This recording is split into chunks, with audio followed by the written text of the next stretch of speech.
আসসালামু আলাইকুম। আয়েশা জায়সাস কিচেনে সবাইকে ওয়েলকাম করছি খুবই মজাদার আর ভিন্নধর্মী একটা ইফতার স্ন্যাক্সের রেসিপি দেখার জন্য। আজকে তৈরি করছি পটেটো নুডলস বল। নুডলস আর আলু দিয়ে একেবারে খুবই অন্যরকম একটা নাস্তার রেসিপি। ইফতারের ঠিক আগের মুহূর্তেও কিন্তু ঝটপটভাবে স্ন্যাক্সটা তৈরি করে নেওয়া যাবে।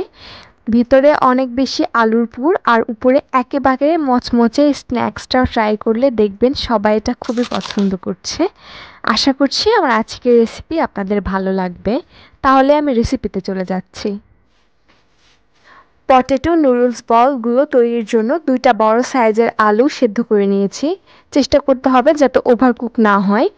এবার এই আলুগুলো আমি একটু হাত দিয়ে ম্যাশ করে নিচ্ছি।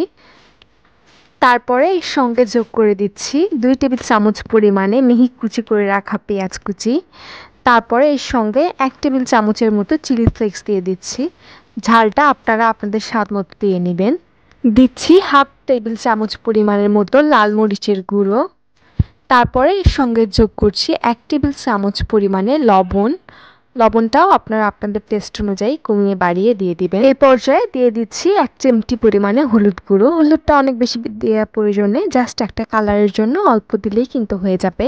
তারপরে এর সঙ্গে দিয়ে দিচ্ছি 1 টেবিল চামচ পরিমাণের কাবাব মশলা। এতে কিন্তু খুব ভালো একটা ফ্লেভার পাওয়া যায়।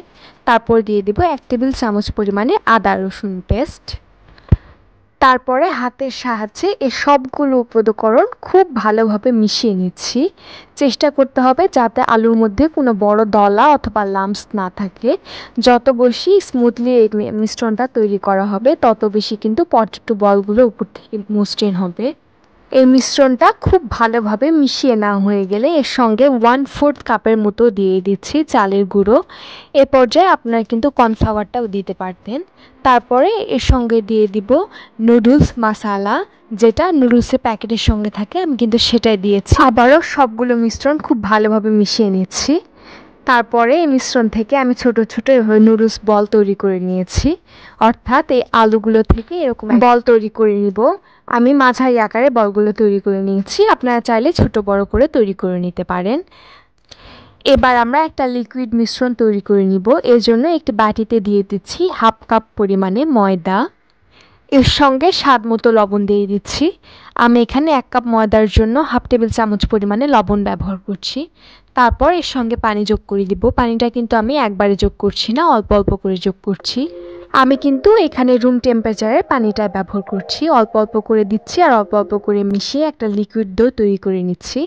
এটা কিন্তু খুব বেশি ঘন একটা ডো তৈরি হবে না, অল্প একটু লিকুইডই একটা ডো তৈরি হবে, যেটা এই নুডলস বলগুলোর বাইন্ডিং হিসাবে কাজ করবে। তারপরে একটি মিক্সিং বোলে আমি 1 প্যাকেট পরিমাণে নুডলস নিয়েছি। এই নুডলসটাকে আমি এভাবে ছোট ছোট টুকরো করে ভেঙে নিয়েছি। খুব বেশি মিহি করা যাবে না, এরকম ছোট ছোট টুকরা করে ভেঙে নিতে হবে। আপনারা চাইলে যে কোনো ব্র্যান্ডের নুডলসটা ব্যবহার করতে পারেন। তারপরে আমি একটা করে পটেটো বল নিয়ে নিব আর এই মিশ্রণটার মধ্যে ডিপ করে নিচ্ছি। আমি একটি কাঁচা চামচের সাহায্যে কাজটা করে নিচ্ছি।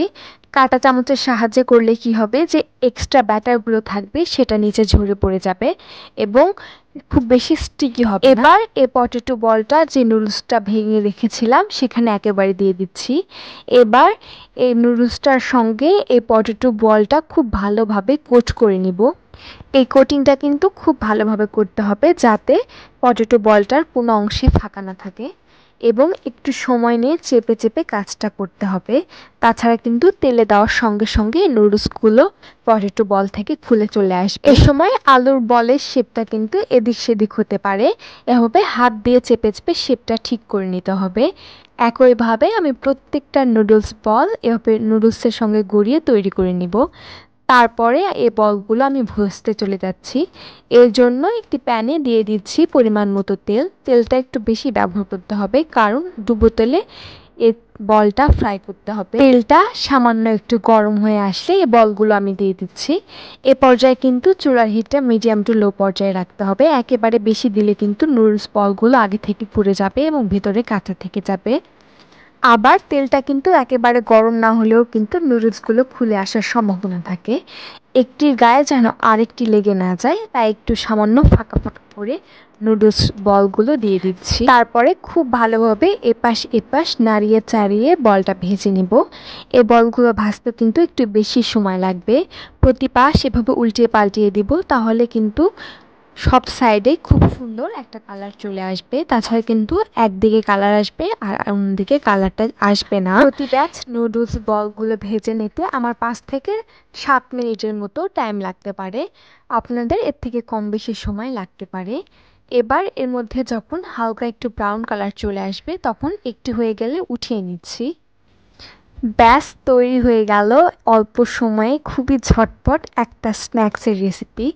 ইফতারেও তৈরি করতে পারেন, আবার বিকালের নাস্তায় অথবা বাচ্চাদের টিফিনেও কিন্তু এই রেসিপিটা আপনারা ট্রাই করতে পারেন। আশা করছি স্ক্রিনে দেখলেই বুঝতে পারছেন যে এই স্ন্যাক্স রেসিপিটা কত বেশি পারফেক্ট আর কত বেশি ইয়াম্মি হতে পারে। তো আশা করব আমার আজকের এই রেসিপিটা আপনাদের ভালো লাগবে। আর ভালো লাগলে বাসায় প্লিজ একবার ট্রাই করবেন। আশা করছি আপনি হতাশ হবেন না। ভালো লাগলে প্লিজ আমার চ্যানেলটা একবার লাইক, শেয়ার, কমেন্ট এবং সাবস্ক্রাইব করে দিবেন। আর আপনি যদি এটা অলরেডি করে থাকেন আপনাকে অসংখ্য অসংখ্য ধন্যবাদ। পরবর্তী রেসিপি দেখার আমন্ত্রণ জানিয়ে আজ এ পর্যন্তই বিদায়। আল্লাহ হাফেজ।